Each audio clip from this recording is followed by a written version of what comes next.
آپ خود کہہ رہی ہیں کہ سیاسی انتشار ہے ملک کے اندر، اس وقت جب آپ کے پاس بہتر معیشت بھی نہیں ہے، جس طرح آپ کہہ رہی ہیں دہشت گردی کے بھی واقعات ہو رہے ہیں، ہماری جو لیڈرشپ ہے، سیاسی لیڈرشپ ہے، اس کو اختلافات ایک سائیڈ رکھ کر قومی ایشوز کے اوپر، عوامی ایشوز کے اوپر، ملکی ایشوز کے اوپر ایک ساتھ نہیں ہونا چاہیے۔ دیکھیں، یہ تو سارے تو ایک ساتھ ہیں. یہ تو 12 میں خان صاحب نے کہہ دیا تھا اپنے انٹرویو کے بیچ میں کہ میں ان کے خلاف کھڑا ہوں گا تو یہ سارے کے سارے ایک ساتھ ہو جائیں گے. تو یہ تو سارے ایک ساتھ ہیں، لیکن خان صاحب سے اگر ایکسپیکٹ کیا جائے کہ وہ ان لوگوں کے ساتھ ہوں گے جو اصل میں ملک کو لوٹ کے انہوں نے کھوکھلا بنا دیا ہے، ہر حساب سے لوٹا ہے.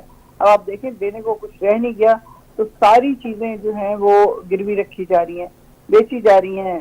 بلوچستان سے ریکارڈنگ کا سودا ہو رہا ہے، آپ کا گوادر کا سارا سی پیک بند ہو گیا ہے. تو یہ سب کون کر رہا ہے؟ حکومت کر رہی ہے نا.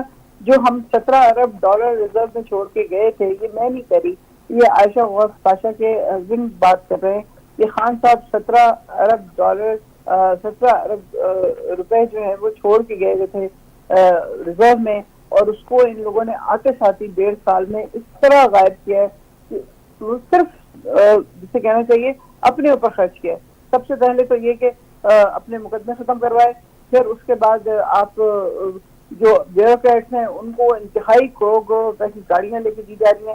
پھر جو ایم این ایز ہیں، ہر ایم این اے کو سیشن کے ختم ہونے کے بعد سیشن میں، یعنی یہ جو ایم این اے شپ ختم ہو رہی تھی، اس وقت ان کو 1 ارب روپے دیے گئے. سوچیں بلینز آف روپیز اس طرح انہوں نے ضائع کیے، اور پھر اس کے بعد اپنے کتنے انہوں نے باہر بھیجے ہوں گے یہ تو یہ جانتے ہوں گے، اللہ جانتا ہے. یعنی جو قرضہ آئی ایم ایف سے لیا جا رہا ہے وہ ملک کی بھلائی کے لیے استعمال نہیں ہو رہا تھا، وہ صرف ان کے اپنے مقصد کے لیے استعمال ہو رہا تھا، اور جس کی وجہ سے نہ قرض اترا نہ کچھ اور ہوا، بلکہ اب ہمیں اور دوبارہ قرض 24ویں دفعہ ہم گئے آئی ایم ایف کے پاس کہ قرض ہمیں دے دو بھائی، ہم شاید ملک سنبھال لیں. لیکن ان لوگوں سے امید نہیں رکھی جا سکتی کہ یہ پیسہ لے کے ملک کے اوپر لگائیں گے، کیونکہ ان کو عادت ہے وہ پیسہ اپنی ذات کے اوپر خرچ کرنے کی. آپ دیکھ لیجئے ایک ٹائر جو 2 لگ رہے ہیں وہی 2.75 کروڑ روپے کے ٹائر لگ رہے ہیں.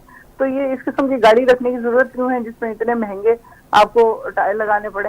آپ کو توشہ خانہ سے گاڑی دے دیجیے، پیپلز پارٹی نے، گیلانی صاحب نے، کہ آپ کی گاڑی آپ لے لیں.